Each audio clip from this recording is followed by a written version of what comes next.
दोस्तों तो क्या हाल चाल है। मेरा नाम सुनील, स्वागत करता हूं अपने यूट्यूब चैनल में। तो इस वीडियो हम लोग 2022 के क्वेश्चन पेपर सॉल्व करने वाले हैं जो 2023 बोर्ड के लिए बहुत ज़्यादा VMP है। यदि आप पिछले वाले पेपर को सॉल्व करते हैं तो आपके आने वाले परीक्षा में बहुत ज़्यादा हेल्प करेंगे। ठीक है, तो इसमें हम विज्ञान का आपको क्या करें, क्वेश्चन पेपर को सॉल्व कराएंगे जो 2022 का है। बहुत से बच्चों के पास ये पेपर उपलब्ध नहीं है, इसलिए हमने सोचा कि इस पर एक वीडियो बना दी जाए ताकि बच्चों को हेल्प मिले। ठीक है, चलिए वीडियो को स्टार्ट करते हैं और आपको हम समझाते हैं। आपका कोड है 824B पे, ठीक ना, ये वाला कोड है आपका।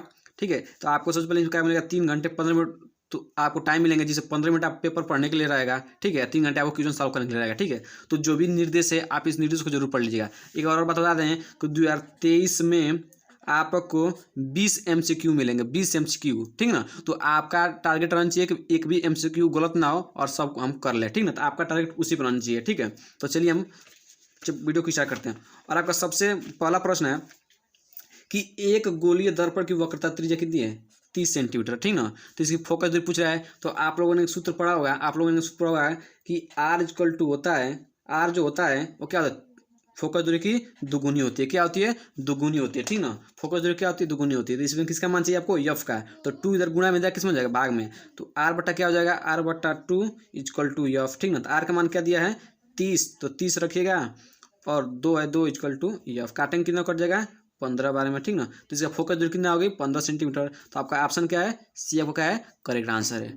ठीक ना, चलिए इस तरह हम दूसरे प्रश्न करते हैं। आपका दूसरा प्रश्न है कि किसी वस्तु का आभासी सीधा व और बड़ा प्रतिबिंब प्राप्त करने के लिए वस्तु को उत्तल लेंस के सामने रखते हैं। आपका पहला ऑप्शन है लेंस के मुंह के फोकस पर, दूसरा ऑप्शन है आपके फोकस दूरी की दुगुनी पर। ठीक ना, तीसरा है अनंत पर और चौथा है लेंस के प्रकाशिक केंद्र और प्रथम मुख्य फोकस के बीच में। ठीक ना, तो आपके राइट आंसर क्या होगा, तो आपका राइट आंसर क्या होगा, चौथा। ठीक ना, चौथा वो क्या होगा, राइट आंसर होगा आपका चौथा क्या होगा, लेंस के प्रकाशिक केंद्र और प्रथम मुख्य फोकस के बीच में रखेंगे तो क्या होगा, आपको आभासी सीधा और बड़ा प्रतिबिंब प्राप्त होगा। ठीक ना, उत्तल लेंस में। ठीक है, चलिए इस तरह तो अब आप लोग अगला प्रश्न देखिए। अगला जो MCQ बहुत ज़्यादा VMP है, हमने पहले लिख दिया बहुत ज़्यादा VMP है। ठीक ना, तो देखिएगा इसका आपका क्वेश्चन क्या है कि वैद्युत ऊर्जा का मात्रक है, पूछेगा आपसे वैद्युत ऊर्जा का मात्रक है। तो इसमें बहुत बच्चे गलती कर देते हैं। ठीक ना, तो आपको इसमें इस बार गलती नहीं करना है, क्योंकि इस बार आपको 20 MCQ आएगा। आपके बोर्ड एग्जाम में से 20 MCQ आएगा और आपको 20 में 20 नंबर पूरा MCQ में लाना है। ठीक ना, 100% लाना है आपको। ठीक है, तो आपको आएगा वैद्युत ऊर्जा का मात्रक है। तो आपका पहला ऑप्शन क्या है, वोल्ट, दूसरा ऑप्शन है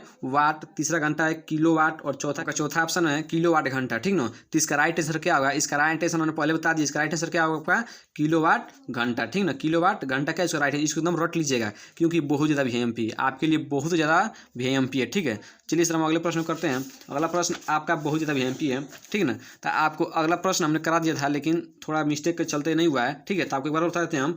घन नंबर जो आपका है, विद्युत धारा का मापन करते हैं, विद्युत धारा का मापन करते हैं, आपको इसको याद रखना है। इसमें बहुत ज़्यादा बच्चे गलती कर देते हैं, कैसे गलती करते हो अभी भी आपको बता रहे हैं। ठीक ना, तो विद्युत धारा का मापन करते हैं, पहला आपका ऑप्शन है विद्युत जनरेटर द्वारा। तो जनरेटर का तो ऐसे ही काम हटा देंगे तो होगा नहीं, धारा मापी द्वारा। यही बच्चे कन्फ्यूज होता है इसी पर, धारा मापी द्वारा जब बोल देता है तो बच्चे सोचते हैं कि धारा का मापन करते हैं धारा मापी द्वारा, ये ठीक कर देते हैं जो गलती होता है। ठीक ना, आपको क्या लगाना है, आपका राइट इसमें क्या होगा, अमीटर द्वारा। ठीक ना, अमीटर। आपका चौथा क्या ऑप्शन था, विद्युत मोटर द्वारा, ये तो मोटर होगा नहीं। ठीक ना, आपका राइट आंसर क्या होगा, तीसरा क्या होगा, आपका राइट आंसर होगा किसका, अमीटर द्वारा। ठीक ना, यदि आपसे भी क्वेश्चन आ जाए कि विभवांतर को मापने वाला यंत्र क्या है तो उसको क्या लिखेंगे, वोल्ट मीटर। क्या लिखेंगे, वोल्ट मीटर। ठीक ना, किसको, विभवांतर को मापने वाले यंत्र क्या है, वोल्ट मीटर। इसको भी आपको क्या करना है, याद रखना है। ठीक है, तो चलिए अब आप लोग अगला प्रश्न देखिए। आपका अब दूसरा नंबर जो प्रश्न है, ठीक ना, ये 2 नंबर खाएगा, कितने नंबर खाएगा, 2 नंबर खाएगा। ठीक ना, ये आपका पहला तो आपको न्यूमेरिकल है। चलिए सॉल्व कर लेते हैं। कह रहा है एक अवतल दर्पण के सामने 15 सेंटीमीटर दूरी पर वस्तु रखी है। ठीक ना, तो किसका मान दे दिया आपको, यू का मान दे दिया। ठीक है, यदि दर्पण की फोकस दूरी कितना दिया है, 30 सेंटीमीटर हो तो प्रतिबिंब की स्थिति बताना, स्थिति और प्रकृति ज्ञात कीजिए। ठीक ना, क्या ज्ञात करना है, प्रकृति भी ज्ञात करना है। चलिए इसको हम सॉल्व कर दिए पहले से भी, आपको हम दिखा देते हैं कैसे करना है। ठीक है, देखिएगा आपको यहाँ पे यू का मान क्या दिया, आपको यू का मान 15 दिया, हमने -15 क्यों लिया, क्योंकि आपका अवतल दर्पण में वस्तु दोनों, चाहे अवतल दर्पण चाहे उत्तल दर्पण, उन दोनों में वस्तु दूरी क्या होती है, आपका निगेटिव होती है। फोकस दूरी क्या होती है, निगेटिव, किसमें, अवतल दर्पण में। ठीक है, आपको भी का मान चाहिए, भी का मान लिख दिया। ठीक है, अब आपका सूत्र जानते हैं, ये वाला सूत्र आपको सबको पता ही होगा। ठीक है, हमने इस सूत्र पर बैठाया है, इसको यहाँ तक तो हम लोग सॉल्व कर दिया था। ठीक है, अब चीज़ क्या हम करके दिखाते हैं। देखिए माइनस का 1/15 इधर किस में हो जाएगा, प्लस का 1/15 इधर क्या बच गया, 1/b। ठीक है ना, अब चलिए इसका जब एलसीएम लेंगे तो आप इसका एलसीएम लेंगे तो आप कितना आएगा, 30 आएगा। एलसीएम कितना आएगा आपका, 30 आएगा। ठीक है, इसका एलसीएम आएगा 30। जब 30 इसमें भाग देंगे कटे एक बार में, एक में जब -1 प्लस 15 दूना 30, 15 दूना 30, 2 का 2 इक्वल टू 1/b। आपको तो ये सब करने आता ही होगा, ठीक है। चलिए माइनस का 1 में से प्लस का 2 जाए कितना बचेगा, तो आपको बचेगा 1/30 इक्वल टू 1/v, ठीक है ना। 1/v देखिएगा, v उधर जाएगा, क्रॉस मल्टीप्लाई कर इसका इससे और इससे तो v इक्वल टू कितना हो जाएगा 30, ठीक है ना। v इक्वल कितना हो जाएगा 30, कितना हो जाएगा 30 सेंटीमीटर, ठीक है। यहाँ तक किसी दिक्कत नहीं है, तो बस आपको इतना ही करना है। v इक्वल कितना आ जाएगा 30 आ जाएगा। अब चलिए इस तरह हम अगले प्रश्न करते हैं। आपका अगला प्रश्न है कि श्वेत प्रकाश, बहुत ज़्यादा हेवी क्वेश्चन, ये तो 100% ही आएगा, ठीक ना। तो श्वेत प्रकाश के वर्ण के विक्षेपण से आप क्या समझते हैं। श्वेत प्रकाश के वर्ण विक्षेपण, यहाँ पर वर्ण विक्षेपण होता है, विक्षेपण से आप क्या समझते हैं श्वेत प्रकाश से, ठीक ना। और श्वेत प्रकाश के वर्ण विक्षेपण में प्राप्त विभिन्न रंगों का क्रम लिखिए, ठीक है ना। क्रम आपको लिखना है, तो कैसे लिखना है आपको हम बता देते हैं, ठीक ना। आपको कैसे लिखना है सब हम आपको बता देते हैं, हमने ऑलरेडी सब लिख दिया आपके लिए, ठीक ना। तो आपको क्या करना है, पहले इसके स्क्रीनशॉट आप ले लीजिए, ठीक ना। इसको बस आपको याद करना है, ठीक ना। तो क्या लिखेगा, अब लिखेगा जब सूर्य का प्रकाश प्रिज्म से होकर गुजरता है तो वह अपवर्तन के पश्चात प्रिज्म के आधार की ओर झुकने के साथ साथ विभिन्न रंगों के प्रकाश में बट जाता है, ठीक ना। क्या लिखना है एक बार सुनिए, जब सूर्य का प्रकाश प्रिज्म से होकर गुजरता है तो वह अपवर्तन के पश्चात प्रिज्म के आधार की ओर झुकने के साथ साथ विभिन्न रंगों में प्रकाश के बढ़ जाता है। श्वेत प्रकाश को अपनी अवयवी रंगों में विभक्त होने की क्रिया को क्या कहते हैं, वर्ण विक्षेपण कहते हैं, ठीक ना। श्वेत प्रकाश को अपने अवयवी रंगों में, मतलब अवयवी रंगों में क्या विभक्त होने के क्रिया को क्या कहते हैं, हम वर्ण विक्षेपण कहते हैं, ठीक ना। चलिए तो बस आपको इतना ही लिख देना है। और जब से क्या पूछ रहा है आपसे, क्या पूछा, श्वेत प्रकाश को वर्ण विक्षेपण से प्राप्त विभिन्न रंगों का क्रम लिखिए। आपको क्रम लिख बताना है, तो क्रम कैसे बताएंगे, सबसे पहले आप इस ये वाला डायग्राम तो आप देखे होंगे, ठीक ना। यहाँ से श्वेत प्रकाश जाएगा, इस तरह के विभिन्न रंगों में क्या होता है, बढ़ जाता है। तो बस क्या करना है, वीविगोर आप पढ़े होंगे, वीविगोर, ठीक ना। बैगनी हाफी नाला ऐसा होता है सूत्र, तो आप उसको क्या करते हैं, इसको आप लिख सकते हैं, ठीक ना।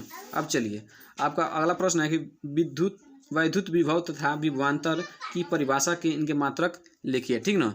तो क्या लिखना है, हमने आपको ऑलरेडी लिख दिया है, आपको हेडिंग लगाना है क्या, वैद्युत विभव, ठीक ना। तो इसके लिखना है किसी इकाई धनावेश, दो बार लिख दिया, ठीक ना। किसी इकाई धनावेश को अनंत से किसी बिंदु तक लाने में, ठीक ना, लाने में जितना कार्य करना पड़ता है उसे उस बिंदु का विद्युत विभव कहते हैं, ठीक ना। क्या कहते हैं समझिएगा, किसी इकाई धनावेश को अनंत से किसी बिंदु तक लाने में जितना कार्य करना पड़ता है उसे उस बिंदु का विद्युत विभव कहते हैं, ठीक ना। इसका मात्रक क्या होता है, इसका मात्रक आपका होता है वोल्ट, क्या होता है वोल्ट, ठीक ना।